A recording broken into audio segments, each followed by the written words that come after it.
चलिए देखा जाए क्वेश्चन नंबर 11 फ्रॉम एक्सरसाइज 5.3। क्या दिया गया है? If the sum of first n term of an AP, मतलब किसी एपी के एन टर्म्स का सम दिया गया है विच इज इक्वल टू, लिखा गया है 4n माइनस एन स्क्वायर। मतलब अगर मैं बात करूं तो सम ऑफ एन टर्म मतलब एस एन का जो वैल्यू है वो दिया गया है that is 4n minus n square लिखा गया। उसके बाद देखा जाए तो what is the first term. सबसे पहली बात पूछा गया कि फर्स्ट टर्म क्या होगा, दैट इज एस वन। ये ऑलरेडी बोल रखा है कि एस वन जो होगा वो फर्स्ट टर्म के इक्वल होगा। What is the sum of the first two term, मतलब अब आगे से दो टर्म्स का सम क्या होगा। What is the sum of the first two terms, मतलब कि दो टर्म्स का सम कितने होंगे। उसके बाद सेकंड टर्म क्या होगा, सेकंड टर्म क्या होगा वही पूछा गया है। उसके बाद पूछा गया similarly find the third the tenth and the nth terms, मतलब कि थर्ड टर्म, टेंथ टर्म और nth टर्म ही फाइंड आउट करना है। सो कैसे फाइंड आउट किया जाएगा? तो सबसे पहले देखो जो एस का जो वैल्यू दिया गया है ये लिखा गया है आपका, समझो कि इस तरह से एक रिलेशन दिया गया कि एस के लिए होता है। अब देखो किसी भी एपी का फर्स्ट टर्म जो होता है that is equal to the S one के इक्वल होगा। मतलब सपोज एक एपी में लेता हूँ 2 4 6 8 डॉट डॉट डॉट। अब अगर मैं बात करूं इस एपी का first term that is equal to 2 S one, मतलब सिर्फ और सिर्फ एक ही टर्म को ऐड किया जा रहा है तो दैट इज अगेन 2। मतलब कहा जा सकता है कि first term of an AP is equal to the sum of the first term, मतलब एस वन का वैल्यू आप कैलकुलेट कर लो। तो यानी कि एन की जगह पर 1 रखना पड़ेगा, यानी कि 4 इंटू 1 माइनस लिखा जा सकता है 1 का स्क्वायर, मतलब overall 4 minus 1 which is equal to 3। मतलब ये जो एपी दिया गया है इसका फर्स्ट टर्म 3 होगा। नाउ इसके बाद देखा जाए बोला गया कि what is sum of the first two term, मतलब कि फर्स्ट टू टर्म्स के सम कितने होंगे। मतलब S2 का वैल्यू भी पूछा गया आपसे। तो S2 कैसे कैलकुलेट करोगे?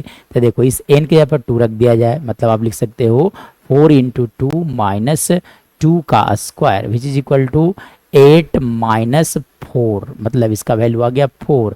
यानी कि sum of the first two term of an AP of this AP is 4 suppose. उसके बाद क्या पूछा गया सेकंड टर्म क्या होगा। तो पॉइंट टू बी नोटेड, बहुत ही इंपॉर्टेंट पॉइंट, नोट पॉइंट में मैं लिख देता हूं यहाँ पे कि second term of an AP that is equal to S2 minus S1।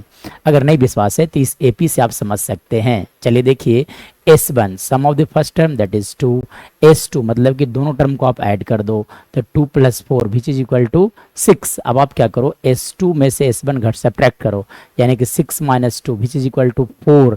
अब 4 देखो तो इस एपी के कौन सा टर्म है, सेकंड टर्म है, यानी कि लिखा जा सकता है T2 that is equal to S2 minus S1। जब आप S2 में से S1 घटाओगे तो T इक्वल आएगा। सिमिलरली S3 माइनस जब S2 करोगे तो इसका वैल्यू आएगा third term of an AP के इक्वल आता है। सो है ना, बहुत इंपॉर्टेंट पॉइंट है कि T2 माइनस T1 का जो वैल्यू होता है, सॉरी S2 माइनस S1 का जो वैल्यू होता है that is equal to T2 लिखा जाता है। ये बात बहुत ही इंपॉर्टेंट पॉइंट है जो कि आपको दिमाग में रख लेना है।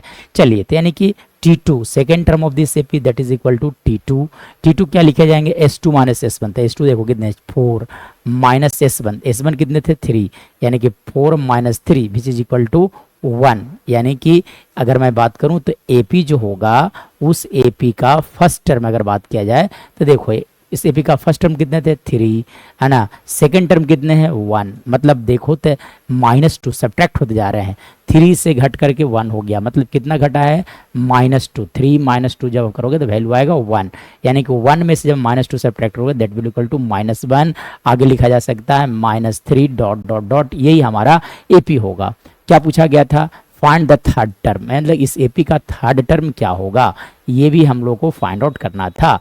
तो कैसे फाइंड आउट किया जाएगा? So the value of third term, तो देखो इस एपी का फर्स्ट टर्म 1 है, second term sorry first term 3 है, फर्स्ट सेकंड टर्म 1 है and third term of this AP is how much.